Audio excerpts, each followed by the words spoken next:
et que ce matin, nous puissions mettre de côté tous nos raisonnements, toute notre incrédulité avec l'aide de l'Esprit et nous laisser convaincre par sa parole. Et il est le même hier, aujourd'hui et éternellement. Et ce matin encore, notre Dieu est puissant et grand pour bénir, relever, fortifier, guérir. Et c'est revenu tout au long de... Donc, franchement, frères et sœurs, il n'y a pas de hasard. Et ce matin, vous n'êtes pas là par hasard. Alors, ce que je vous propose, c'est de prendre votre bénédiction par la foi. Amen. Et la parole est là pour nous fortifier dans ce sens. Et je vous invite à faire une lecture courte, vous allez voir, une lecture courte, dans Matthieu, chapitre 8. Alors, le temps que vous trouviez le passage, nous sommes juste après ce chapitre sur le sermon sur la montagne et nous arrivons sur cette partie, la deuxième partie du livre dans l'évangile de Matthieu, où nous avons une série de miracles. Et j'aimerais que nous lisions à partir du chapitre 8, donc le chapitre 8, à partir du verset 14. Et juste avant, il y a le centenier qui est venu voir Jésus. Et Jésus met en avant sa foi. Et c'est ce passage qui vient juste après, donc on le lit ensemble. Bienvenue ce matin à l'église Paris Espoir et Vie, je suis le pasteur Éric Mercantia. Aujourd'hui, je te donne un rendez-vous pour vivre un temps fort dans la parole de Dieu. Ce temps, c'est le moment où elle prend vie pour te parler personnellement et cela commence tout de suite. Juste avant, si tu n'es pas abonné à notre chaîne, je t'invite à le faire dès maintenant pour nos prochaines rencontres. On se retrouve juste après. À tout de suite de l'autre côté. Jésus se rendit ensuite à la maison de Pierre, dont il vit la belle-mère couchée et ayant la fièvre. Il toucha sa main et la fièvre la quitta. Puis, elle se leva et le servit. Le soir, on amena auprès de Jésus plusieurs démoniaques. Il chassa les esprits par sa parole et il guérit tous les malades, afin que s'accomplisse ce qui avait été annoncé par le prophète Ésaïe. Il a pris nos infirmités et il s'est chargé de nos maladies. Amen. Alors, on va incliner nos cœurs. Seigneur, bénis ta parole. Cette parole, Seigneur, a été prononcée il y a plusieurs années. Et comme cela a été rappelé à la croix, tu as tout accompli. Tu as tout accompli pour que, Seigneur, par tes meurtrissures, nous puissions être guéris.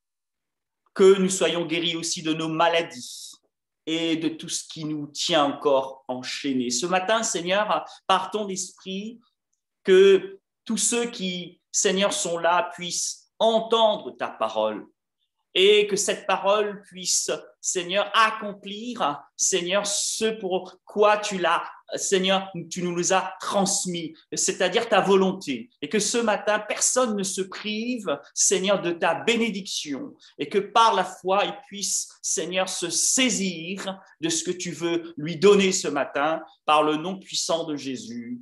Amen. Amen.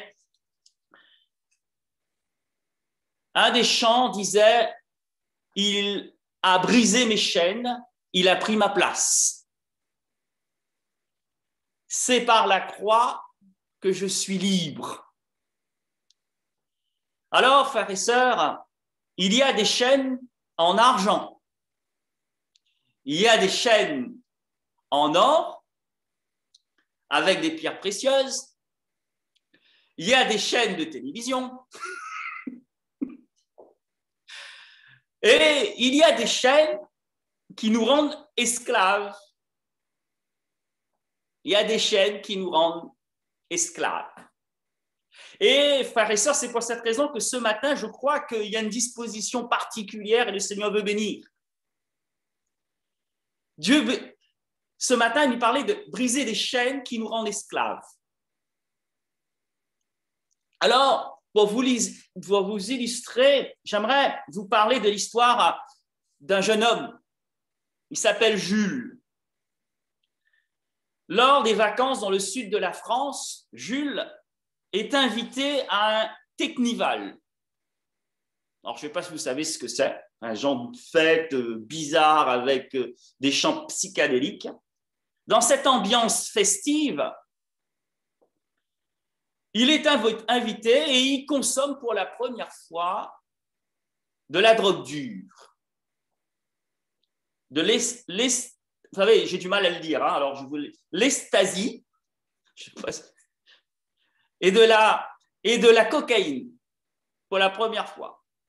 Et il découvre, en prenant ces drogues, ce monde où on peut tout oublier à cause de cette substance d'où l'on vient, où on oublie son identité, son passé, ses difficultés, ses souffrances du moment. Bref, on s'oublie soi-même.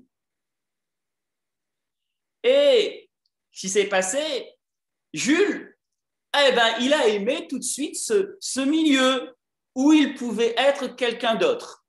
C'est ce qu'il raconte dans son témoignage. Mais très vite, Jules fut rattrapé par la réalité.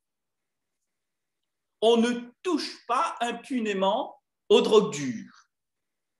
Et les conséquences sont graves et parfois fatales. Alors, des douleurs aiguës et insupportables envahissent tout son estomac, son ventre. Il est transporté aux urgences et le diagnostic des médecins est assez rapide aux urgences. Jules souffre d'une inflammation aiguë de l'intestin à cause de la surconsommation de drogue. Alors Jules est au plus bas car à l'annonce du diagnostic, tout s'écroule. Il souffre au niveau de son corps, mais il souffre aussi au niveau de son âme. Et le pauvre Jules, il est perdu. C'est alors que sa petite sœur lui dit « La seule personne qui peut t'aider, c'est Dieu. » Sa petite sœur vient le voir et lui dit « La seule personne qui peut t'aider, c'est Dieu. » Et elle l'invite à l'accompagner à l'église. La réponse de Jules est cinglante. « Va-t'en avec ton Dieu. Je n'en veux pas. » Mais il ne parvient pas à chasser de sa tête cette petite phrase de sa petite sœur. Et ces paroles sont si simples, mais il n'arrive pas à s'en débarrasser. Il y a un combat qui s'installe.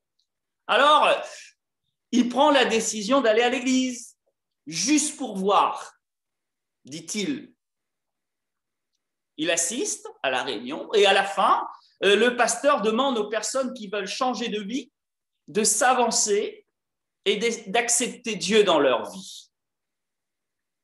Alors, Jules s'avance d'un pas décidé. Le pasteur pria pour lui et instantanément, il fut délivré des conséquences des drogues dures et il n'a eu plus aucun effet secondaire. Il y a eu un miracle. Une délivrance, alors c'est un petit peu à la mode aujourd'hui, une délivrance à la 360. Le Seigneur l'a complètement délivré et j'en ai d'autres témoignages comme ça. Il fut délivré de ses peurs,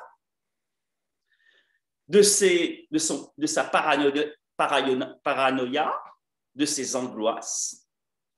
Jules connut une vraie rédemption par la grâce de Dieu. Dieu aussi est intervenu au niveau de sa famille et restaura non seulement son corps, mais aussi son âme, son esprit, son cœur, son être intérieur et extérieur. Et Dieu intervient aussi au niveau de ces relations familiales qui avaient été détruites à cause de la drogue. Alors, frères et sœurs, cette histoire n'est malheureusement pas un cas isolé. Mais ce matin, nous voulons, à la lecture de ce passage, nous voulons faire savoir que Dieu est le Dieu des délivrances. En Jésus-Christ, Dieu a préparé une provision abondante de bénédiction pour ceux et celles qui viennent à lui pour être secourus. Amen.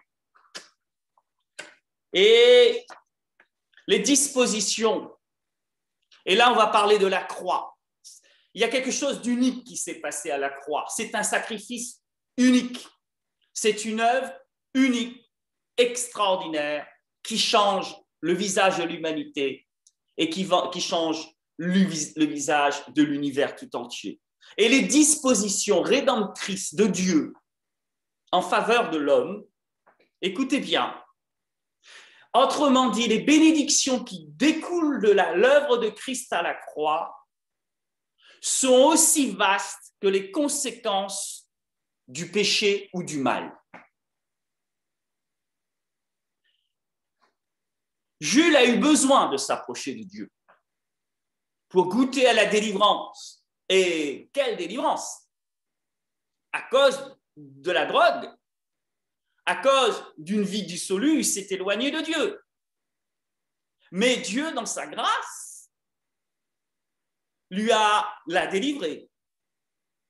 Et cela grâce à sa petite sœur qui a eu ces mots. La seule personne qui peut t'aider, c'est Dieu. Et franchement, ce matin, j'aimerais déposer dans vos cœurs ce message. La seule personne qui peut t'aider ce matin dans tout ce que tu traverses, c'est Christ. C'est Dieu. Cette petite phrase-là seulement.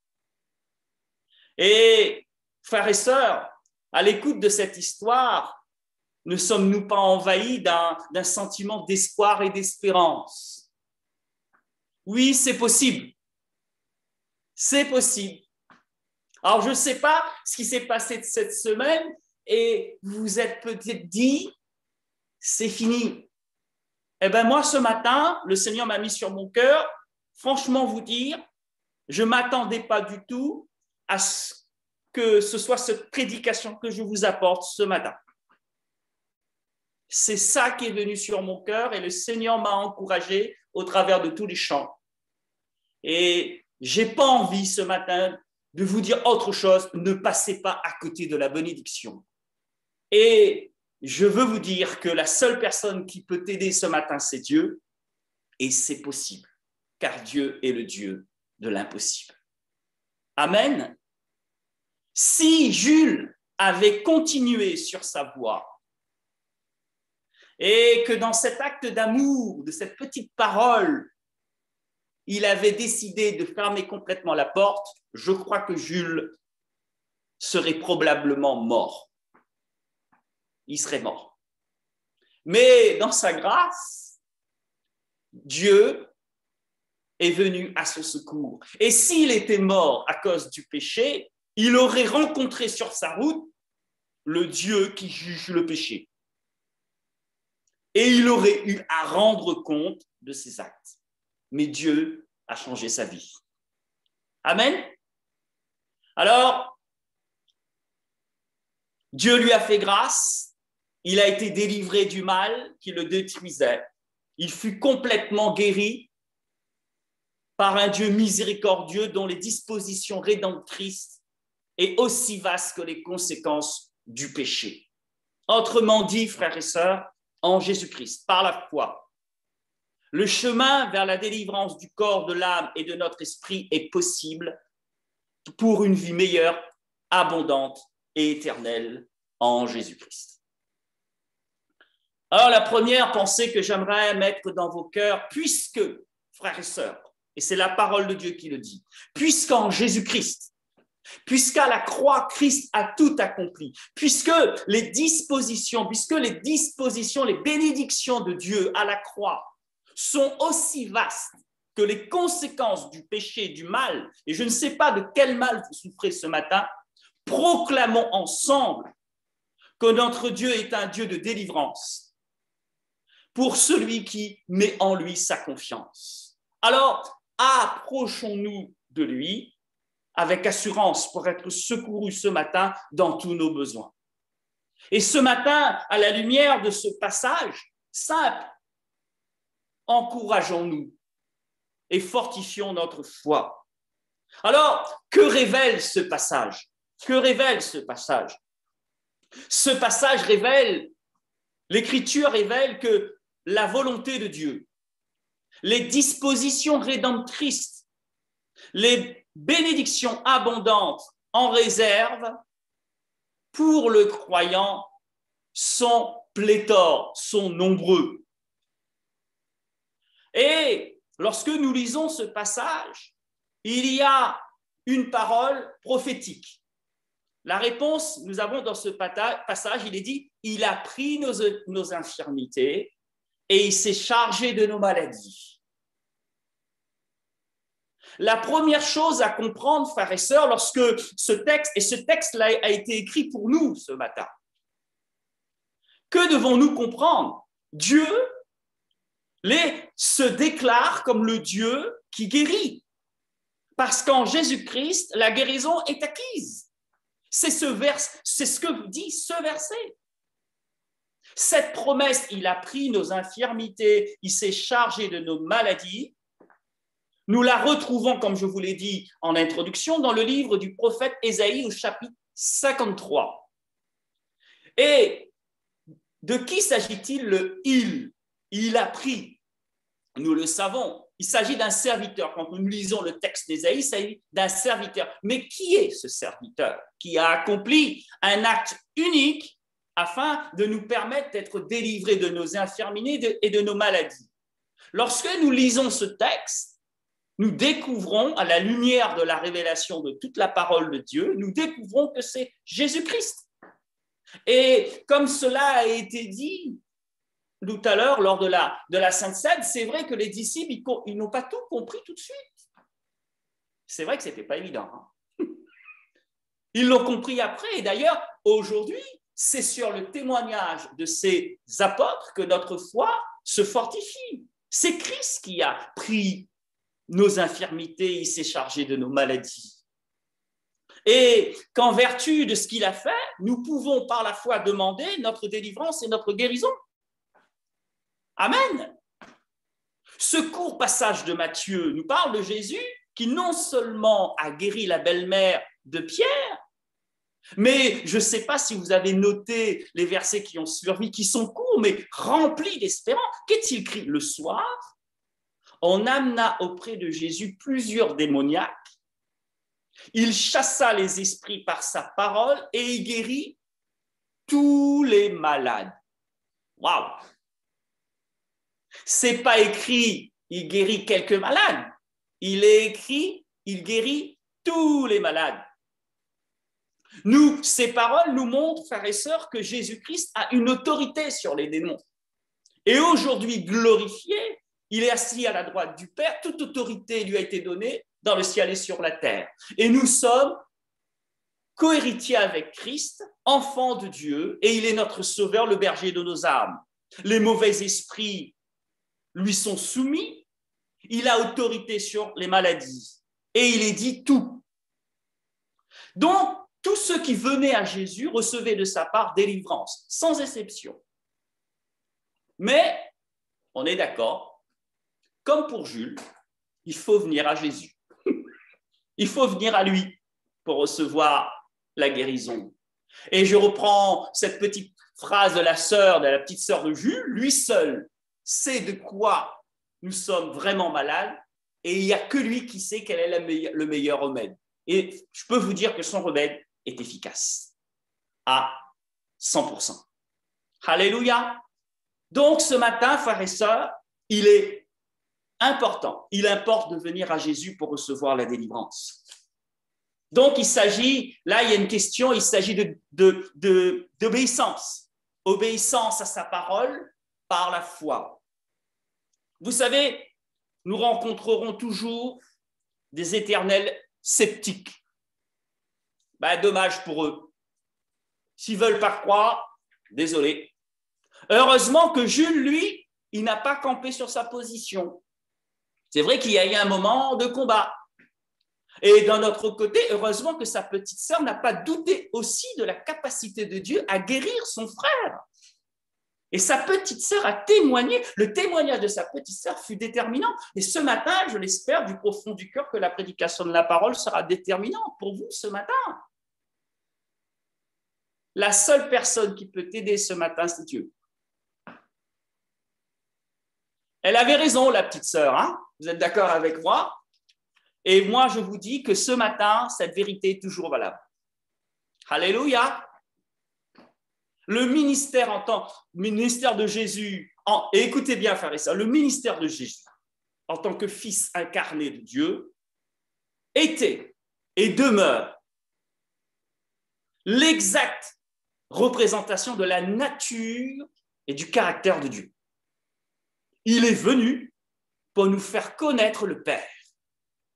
Et le Père et le Fils sont unis et l'Esprit, qu'est-ce qu'il fait? L'Esprit Saint que nous avons rappelle les vérités de Christ qui lui sont enseignées par le Père. Donc les trois sont unis et c'est pour cette raison que j'aime à le proclamer, notre foi est trinitaire. Alléluia. Alors, quelques versets pour fortifier votre foi. Hébreux chapitre 1, verset 3, étant le reflet de sa gloire et l'empreinte de sa personne et soutenant toutes choses par sa parole puissante, il a fait la purification des péchés et il s'est assis à la droite de la majesté divine dans les lieux très hauts. Colossiens 1, chapitre 1, verset 15, Christ est l'image du Dieu invisible. Donc, frères et sœurs, Jésus, au travers de ses actes, a montré quelle est la volonté du Père, de Dieu, prouvant ainsi, frères et sœurs, qu'il est dans le cœur de Dieu et dans la nature de Dieu de vouloir guérir tous les malades et tous ceux qui se trouvent sous l'emprise du diable et de les libérer. La mort expiatoire de Christ suffit pleinement à assurer la rédemption de l'être humain. Et c'est ce que Jules a expérimenté. Le péché et la maladie sont deux géants suscités par le diable pour notre aliénation, notre destruction. Et en réponse, en face, Dieu a posé la croix. Et la croix est source de pardon et de guérison, source de rédemption. Et je vais le répéter, tout est accompli et à la croix, les bénédictions suscitées par Dieu pour notre rétablissement et surpassent les conséquences du péché. Amen.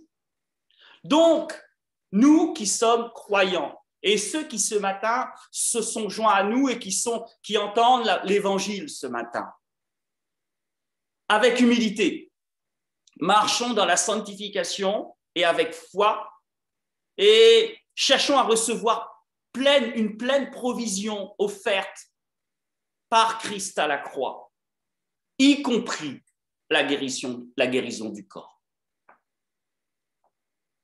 Dieu n'a pas laissé Jules tomber. Au contraire, en venant à l'église, Jules a entendu parler de ce Dieu de grâce et d'un pas décidé, il s'est levé. Il ne voulait plus de cette vie, de cette déchéance. Il a été délivré de la drogue et de l'emprise de la drogue, de ses conséquences. Il a reçu le pardon de ses péchés et la vie éternelle en Jésus-Christ. Amen. Alors, nous qui voulons recevoir la délivrance ce matin, ayons une foi simple et approchons-nous avec humilité de Jésus afin de recevoir ce que notre cœur désire. Mais il faut quand même que ce désir soit en accord avec la volonté de Dieu. Recevoir la délivrance, comment? Par la foi. Quand? Maintenant. La foi en Jésus. C'est la première partie de ma prédication. Alors, je suis sûr qu'en entendant cette première partie, il y a des idées qui ont gerbé dans les têtes et qu'il y a certains qui se sont dit, il guérit tous les malades. Est-ce que là, il n'y a pas une erreur dans la parole de Dieu? Tous les malades. Est-ce que, au regard de ce que nous vivons, il n'y a pas une antinomie, il n'y a pas une contradiction? Parce que dans nos églises, il y a encore des malades. Est-ce que c'est la vérité? Est-ce que vraiment, à ce moment-là, Jésus a guéri tous les malades? Alors, toujours à la lumière de la parole de Dieu, nous allons répondre à toutes ces interrogations qui sont légitimes. Alors, moi, je vous confirme que dans Matthieu, que Jésus a guéri à ce moment-là tous les malades. Il n'y a pas d'erreur. Il n'y a aucune erreur. C'est la vérité. Mais alors, pourquoi dans nos églises, il y en a encore? Et là, frères et sœurs, je vous invite à faire une excursion. Donc là, on va repartir dans le livre d'Ésaïe. Et ce qui m'amène donc à la deuxième partie, donc le plan de rédemption de Dieu, les dispositions rédemptrices de Dieu à la croix, comme je l'ai dit tout à l'heure, est rempli de bénédictions, de dispositions, afin de guérir avant toute chose les maladies causées par le péché sur l'âme humaine.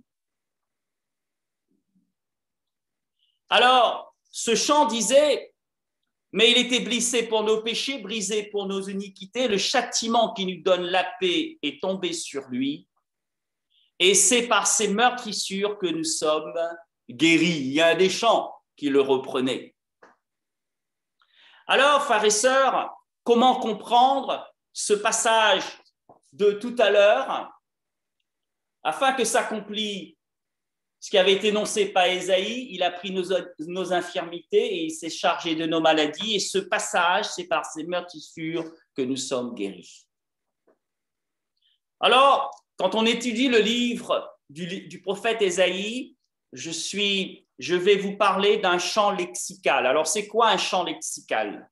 C'est, si vous voulez, quand on va parler de musique, le chant lexical de la musique, ça va être les instruments, ça va être notes, ça va être musique, ça va être son, ça va être piano. Donc, c'est tous les mots qui nous viennent par rapport à un thème bien précis.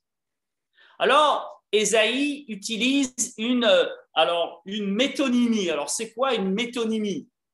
Ésaïe, dans son livre, il utilise un mot à la place d'un autre. Et le mot qu'il utilise pour le mot péché, c'est maladie. D'accord? Alors, il est important de bien comprendre cela pour plusieurs raisons, frères et sœurs. Parce qu'aujourd'hui, dans la prédication de l'évangile de prospérité, ils prennent ce verset et ils disent « C'est par tes meurtrissures que nous sommes guéris, donc si tu n'es pas guéri, c'est que tu as un problème dans ta vie. » Alors que la maladie, meurtrissure guérie de tes maladies, il s'agit du péché, du conséquence du péché. Et du coup, dans la prédication de prospérité, il pointe du doigt celui ou celle qui n'est pas en bonne santé en disant « tu n'as rien compris à l'évangile ». Ce qui est une mauvaise traduction de passage d'Ésaïe. Donc, parce que, pour quelle raison Dieu veut guérir des conséquences du péché sur l'âme? Donc, c'est comme si l'âme était malade. Parce que, frères et sœurs, le péché mène à la mort. C'est le péché qui mène à la mort. Et c'est pour le salut des âmes que Christ est mort sur la croix, avant toute chose. On est d'accord? Et ça, c'est la vérité. Christ est venu pour nous sauver de la condamnation. Tous celles qui viennent en Jésus-Christ ne portent plus de condamnation à cause du péché, mais sont justifiés et réconciliés avec le Père. Et c'est par la foi en Jésus-Christ qu'ils sont sauvés. Et autre chose aussi, prenons des exemples. Lazare a été ressuscité, mais Lazare est mort. Élisée est mort de sa maladie. Donc, revenons à l'essentiel, à la croix. Ce verset, c'est par tes meurtres, c'est sûr que nous sommes guéris. Nous sommes guéris des conséquences du péché. Et les conséquences du péché, c'est la mort. Et Christ, à la croix, nous a délivrés de la condamnation du péché avant toute chose. Parce que le péché mène à la mort. Mais une maladie n'amène pas à la mort spirituelle. On est d'accord? Alors, y a-t-il du coup, après avoir dit ça, une contradiction avec la première partie de la prédication? Nullement. Il n'y a pas de contradiction. Lorsque c'est écrit, il guérit tous les malades. Frères et sœurs, il ne faut pas oublier que c'est le Fils de Dieu, que c'est Christ. Le Fils de Dieu rempli de l'Esprit et qui marche dans la puissance de l'Esprit, uni au Père, qui est venu faire la volonté du Père. Son ministère est unique et exceptionnel. C'est pour cette raison qu'il avait la capacité et la puissance pour guérir tous les malades. Donc, il n'y a aucune contradiction dans la parole de Dieu. Pour autant, le Christ nous a aussi donné le pouvoir de guérir par la prière les malades et de chasser les démons. Alléluia, que le nom du Seigneur soit béni.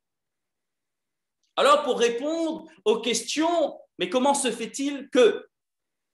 J'aimerais attirer votre attention sur ce passage de Luc 9, verset 40. Il est dit la chose suivante, frères et sœurs. J'ai prié tes disciples de les chasser et ils n'ont pas pu. Race d'incrédules, dit Jésus, et perverse, répondit Jésus. Jusqu'à quand serai-je avec vous et vous supporterai-je? Amène ici ton fils. Comme il s'approchait, le démon se jeta par terre et il l'agita avec violence. Mais Jésus menaça l'esprit impur, guérit l'enfant et le rendit à son père. Encore une fois, les disciples sont mis en échec, Jésus réussit. Alors, frères et sœurs, compte tenu du fait que la promesse existe, frères et sœurs, faisons tout dans l'humilité, en marchant dans la sanctification avec foi.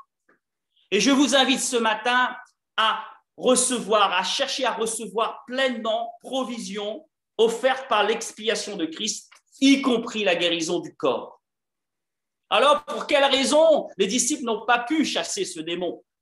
Dans Matthieu 17, verset 1, la réponse est donnée à cause de leur incrédulité. Incrédulité. Et autre chose aussi, frères et sœurs, qu'a fait les disciples qui n'étaient pas à la gloire de Dieu? Le Père est venu voir les disciples et ils n'ont pas pu chasser les démons. Et qu'est-ce qu'ils ont fait? Ils ont laissé donc tomber l'affaire. C'est le Père qui est venu vers Jésus en disant « Tes disciples n'ont rien pu faire ». C'est pour cette raison que Jésus n'était pas content. Les disciples, devant l'échec, ils auraient dû prendre le Père et l'enfant et l'amener à Jésus. Parce que Christ est tout-puissant. Et là encore, ce matin, on revient à cette petite phrase, la seule personne qui puisse t'aider, c'est Christ. Venir à Jésus. Les disciples n'auraient jamais dû abandonner ce Père. Et Christ va accomplir le miracle.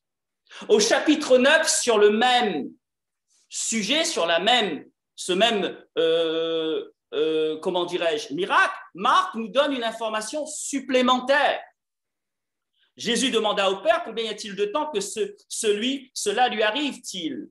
Et le Père répond depuis son enfance, répondit-il. Et souvent l'Esprit l'a jeté dans le feu et dans l'eau pour le faire périr. Mais si tu peux quelque chose, viens à notre secours et aie compassion de nous.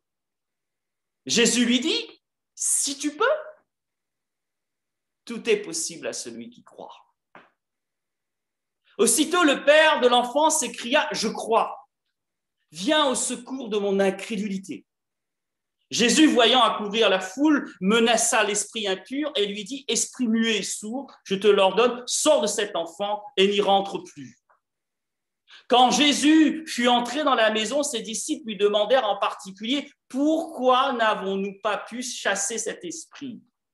Il leur dit « Cette espèce-là ne peut sortir que par la prière. » Autre moyen aussi pour voir la gloire de Dieu, la prière, frères et sœurs, une vie de prière. Et j'attire votre attention que cette situation s'est déroulée juste après la transfiguration, juste après le fait que Jésus les ait envoyés et là, ils ont vu des miracles. Alors, on peut penser peut-être qu'à ce moment-là, le succès leur est monté un petit peu à la tête et que du coup, leur attachement à Christ était moins fort. Et ce qui se passe, frères et sœurs, c'est que lorsqu'on passe du temps dans la prière, notre attachement à Christ grandit. Et dans la prière, Dieu fortifie notre foi. Et Jésus dit, c'est par la foi. Et nous avons parfois besoin de passer du temps dans la prière. Amen. Parfois, peut-être, frères et sœurs, nous demandons mal.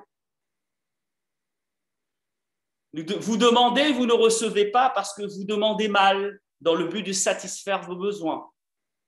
Adultère que vous êtes, ne savez-vous pas que l'amour du monde est inimitié contre Dieu?